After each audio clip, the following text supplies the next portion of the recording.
अस्सलाम वालेकुम नाज़रीन, कैसे हैं आप सब लोग। उम्मीद है कि आप सब खैरियत से होंगे। मैं हूं आपका मेज़बान परवेज़ इकबाल।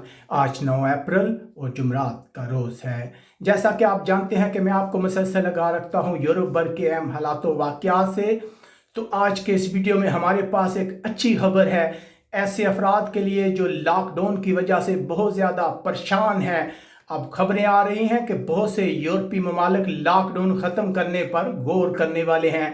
ये सब कुछ हम आपको बताएंगे तफसील के साथ, लेकिन हमेशा की तरह आपसे गुजारिश करते हैं कि अगर आपने अभी तक हमारे चैनल को सब्सक्राइब नहीं किया तो फ़ौरन सब्सक्राइब कर लें। तो जैसा कि आप जानते हैं, हम आपको रोज़ बताते हैं कि यूरोप में लॉकडाउन की वजह से लोग जो हैं वो नफसियाती तौर पर बहुत परेशान हैं। लेकिन अब इन लोगों के लिए अच्छी खबर है, हमारे पास बहुत से यूरोपीय ममालिक जो हैं वो लॉकडाउन को मुकम्मल ख़त्म करने या उसमें पाबंदियां नरम करने पर गौर करने वाले हैं।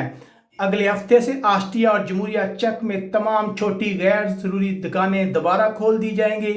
जर्मनी के वज़ीर सेहत का कहना है कि अगर हालात अच्छे रहे तो ईस्टर की छुट्टियों के बाद आहिस्ता आहिस्ता पाबंदियों को नरम कर दिया जाएगा।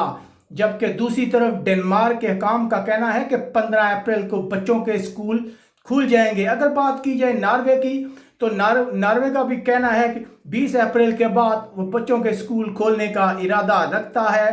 इटली की बात की जाए, जो कोरोना वायरस का मरकज़ है, जो सबसे पहले इसकी जद में आया था, अब वहाँ से अच्छी खबरें आ रही हैं। इटली के वज़ीर आज़म जो है वो मुख्तलिफ माहिरीन से मशवरा कर रहे हैं ताकि जल्द से जल्द लॉकडाउन को ख़त्म किया जा सके, ताकि जो इटली की मैशत को जो नुकसान पहुंच रहा है उससे बचा जा सके। ये एक अच्छी खबर है। दूसरी तरफ बात करते हैं यूरोपीय मुल्क पुर्तगाल की, जिसने सख्त लॉकडाउन का ऐलान किया था, लेकिन अब वहाँ से भी खबरें आना शुरू हो गई हैं कि जो पुर्तगाल के वज़ीर आज़म है उनका कहना है कि हम 4 मई से स्कूलों को दोबारा खोलने का इरादा रखते हैं। यकीनन ये एक बहुत ही अच्छी खबर है, क्योंकि लोग जो हैं बहुत ज़्यादा परेशान है इस लॉकडाउन की सूरत हाल की वजह से। अगर बात करें यूरोपीय मुल्क स्पेन की, तो वहाँ की गवर्नमेंट भी, वहाँ की पार्लियामेंट भी मुकम्मल इस चीज़ पर बहस कर रही है कि कैसे और कब लॉकडाउन को ख़त्म किया जाएगा। यकीनन ये एक बहुत अच्छी खबर है। यूरोप में रहने वाले बहुत से लोग जो हैं वो लॉकडाउन की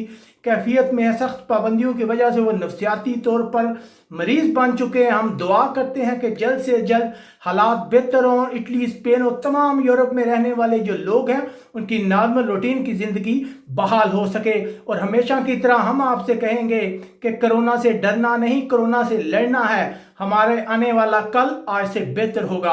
आप हमें कमेंट्स करके बता सकते हैं कि आपको हमारे ये वीडियो कैसे लग रहे हैं। अपने मेज़बान परवेज़ इकबाल को इजाज़त दीजिएगा। अल्लाह।